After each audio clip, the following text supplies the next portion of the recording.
None of us here today can claim that we have experienced or achieved overall uncontestable success in terms of making citizens understand what we do, who we are, or what we are trying to achieve here.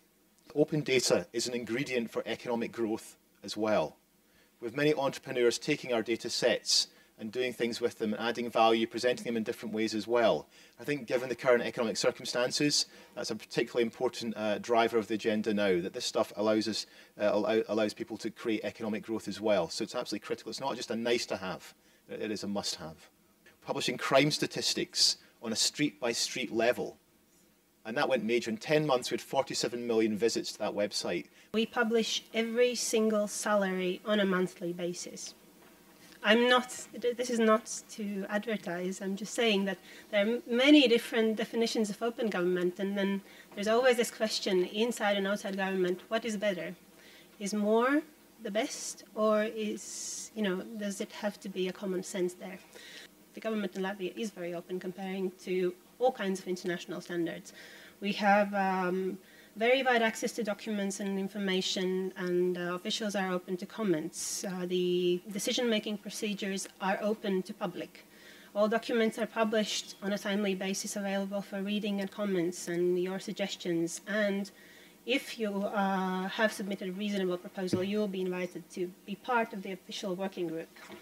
And then it goes on until the parliament. You can go to the parliament, and it can happen to anybody if you really want to be engaged. I was very frustrated. I thought all these open data and open government would be normal.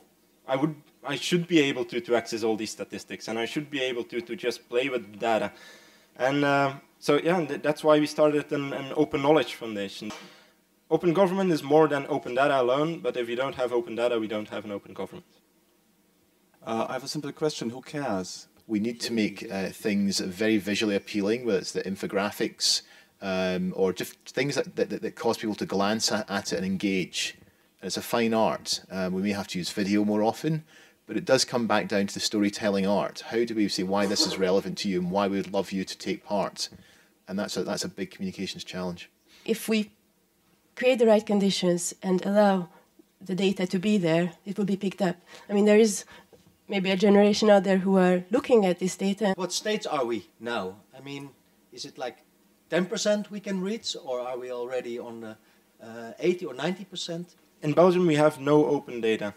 There's no openly licensed data available at this moment. So we really need, at this moment, a lot of work into helping these small governments into opening up their data. I think we've forgotten the guy in the street.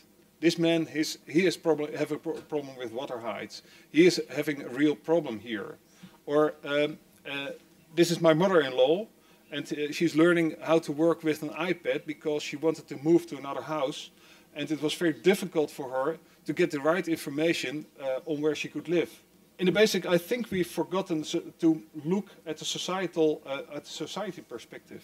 Digital technologies change the overall setting, and it is clear that while the opportunities in terms of access and reuse of information thanks to digital technologies are multiplied, also the legislation on personal data protection and on intellectual property rights needs to be updated to take into account the new digital paradigm. EU institutions, the Parliament and the Council, at the moment are looking at a Commission proposal to update the data protection rules and to make sure that they're applied consistently across the EU.